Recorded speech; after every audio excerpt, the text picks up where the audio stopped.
Hello YouTube, my name is Justin Man, and this is Turbo Kid.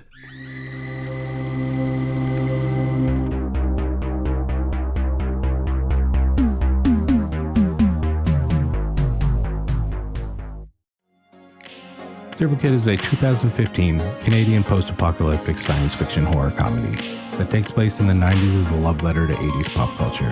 It follows the adventures of a young scavenger known as the Kid, played by Munro Chambers, as he navigates a wasteland full of eccentric characters and dangerous foes.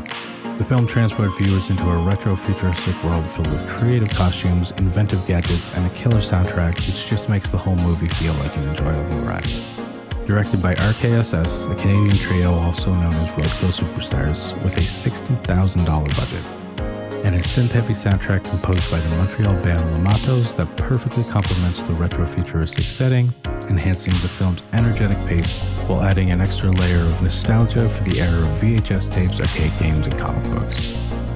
Lawrence LaBeouf's performance as Apple, the Kid's quirky sidekick, absolutely steals the show, and is widely praised by both critics and audiences alike. She brings a delightful mix of innocence, quirkiness, and a strength to her character which really makes her a standout in the film. And her one-liners are all executed hilariously. Michael Ironside, one of the bigger names in the movie, plays the villainous Zeus with a sense of authority and intimidation that adds to the complexity of the hero's journey, while making him a memorable antagonist along the way. Aaron Jeffrey also shines in his role as Frederick, a tough survivor of the post-apocalyptic world, whose dynamic with the Kid shows a fatherly bond and mentorship that adds depth, emotion, and authenticity to the story, strengthening the film's message of survival and friendship.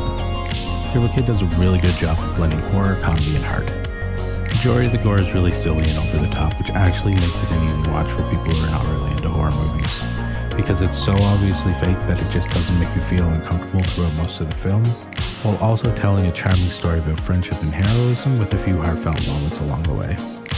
The director's love of 1980s cinema shines through in every scene, really capturing the spirit of the 80s with a modern twist. I absolutely love this movie, but it is very low budget, which might not be for everyone. The majority of people who I've shown this movie to have really enjoyed it, which is one of the main reasons why I've chosen this as my first movie to review on YouTube. If you're unfamiliar with what a B movie is and where to start with them, go watch Turbo Kid. It really is a great starting point because it's more of what I consider a B+, and it's impressive to see how much they were able to do with so little. There's also a video game for it that just came out recently, and rumors of a Turbo Kid 2 have been floating around since Turbo Kid was originally released. The directors have stated recently that they do want to make a sequel, but they are just waiting for the money they need to do so. They also directed Summer of '84, which is another hidden gem that I will probably end up doing a review for at some point, as well as We Are Zombies, which comes out on April 25th, and Wake Up, that comes out this summer. So hopefully if those do well, it will help RKSS get closer to making that Turbo Kid 2 dream a reality. It's available to stream on Tubi, Plex, Amazon Prime, here in Canada and the United States, as well as available on DVD, Blu Ray, and VHS, for those of you out there collecting physical media with me. That said, if you don't already have a copy of this in your collection, I will be leaving a direct link to Ravens Banner's website in the description below where you can grab one for yourself. And while you're down there, if you're into B movies, cult classics, hidden gems, horror, or just in the mood for something different than what the mainstream media has to offer you, like and subscribe, and I will see you again in the next video. Thanks for watching.